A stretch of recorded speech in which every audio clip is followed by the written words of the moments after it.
on Dennis? Dennis, no. He's been able to do anything? Yeah, he's been able to do his rehab. He's been on the floor for a couple days. He's just trying to get to it. Mr. Oladipo is probably going to play tonight, as just said. I know you're not 15 minutes with it, but a big deal. And then Kyle Lowry and Jalen will probably do that as well. So that's kind of a lot that you guys didn't have to deal with last time you played them. Yeah, for sure. I mean, obviously for Victor, it's great for him. I mean, after everything he's been through, about the injuries, and it's like one after the other. So for him to be coming back tonight is great. I'll be happy to see him on the floor. Personally, but professionally, it's not great for us. And then with the other two guys, Lowry obviously hasn't been playing for a while. But he is the ultimate point guard and controls the tempo and knows where to get guys, how to get guys involved, where they need the ball, and has played in the biggest of games, won the championship. So,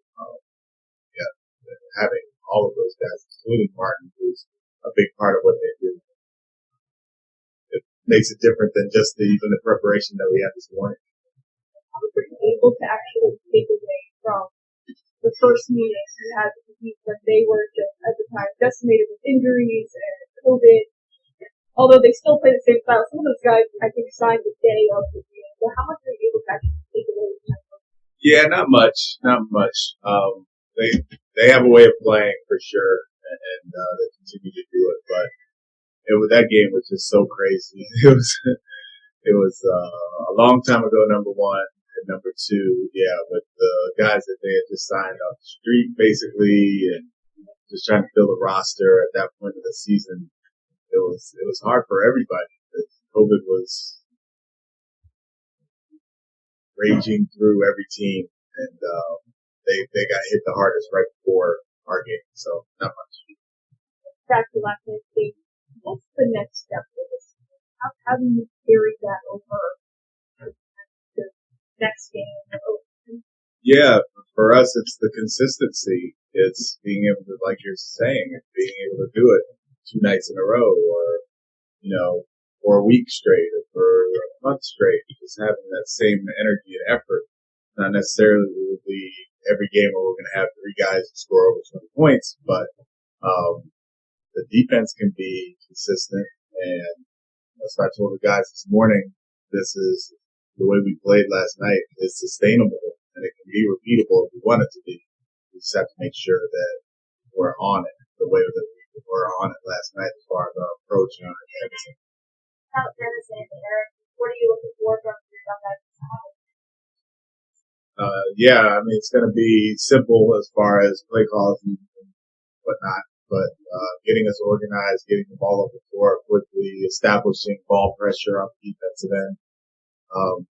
It's going to be a tough challenge for them because Miami does do a good job of putting ball pressure on the point guard, and we'll see some changing defenses that we'll have to manage and negotiate.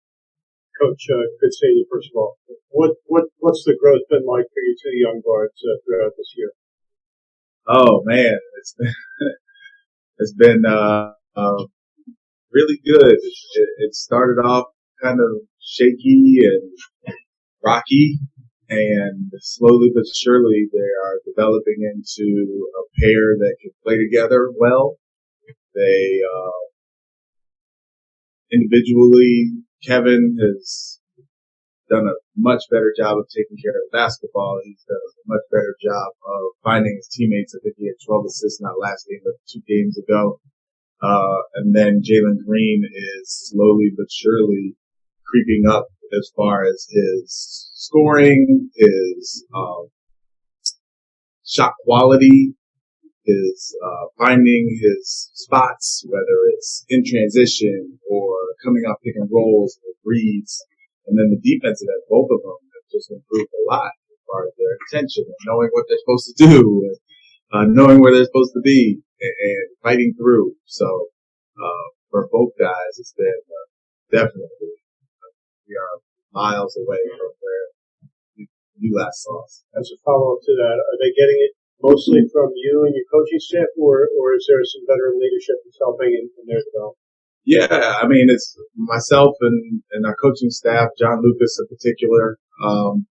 But we do have vets in the locker room that help. Eric Gordon is a vet who leads by example and does it the right way, always doing what it's supposed to do as far as the weight room and getting the shots up. And a pro's pro. And Christian Wood is developing into that guy. He just a couple nights ago he rented out a movie theater so our guys could see Batman. And that's growth from Christian to do that and play the way that he did last night. So, yeah, we've had a lot of like cool moments and growth and all of that doesn't necessarily show up in the standings, but we're definitely positive about where we're going. You only coached for a very short time, 20 games last season, but in that time, what if anything did you do? He's competitive. He wants to do things the right way. He is a fighter. For him to fight through all of the injuries that he's had and manage the ups and downs and the emotional part of what he's been through is admirable. And he's just a great guy. Like, he's a really good person to kind of sit down and talk to. We had some meetings and kind of talking about roles and how he can help. And I really enjoyed coaching him. I really did. Any other questions in the room? We'll take two on Zoom. Ali Contajani. Hey, Steven. I wanted to ask you about screening. So on offense, particularly with your bigs, do you have them screen differently depending on the ball handler they're screening for? So just the amount of contact, or in some cases, no contact that a screener makes? Yeah, it's dependent a lot of times on the coverage of the screener's defender. So if the screener's defender is up, probably don't want to screen as much. You want to get out quicker. Whereas if the screener's back, defender is back, you want to set a good screen so you can gain an advantage at the point of the screen. But the goal is to always create a situation where there's two on the ball and you can attack 4 on 3 or 3 on 2 or whatever it is. So it very much depends on the screener's defender as opposed to the ball. Cody Davis. Hey, Coach. You just finished talking about Christian Wood. You know, a lot of it has to do with, you know, his performance on the court and stuff. But what type of leader do you see Christian Wood developing into, especially for these young guys? Yeah, it's a process, right? It's the Christian Wood that I coached in Charlotte was young and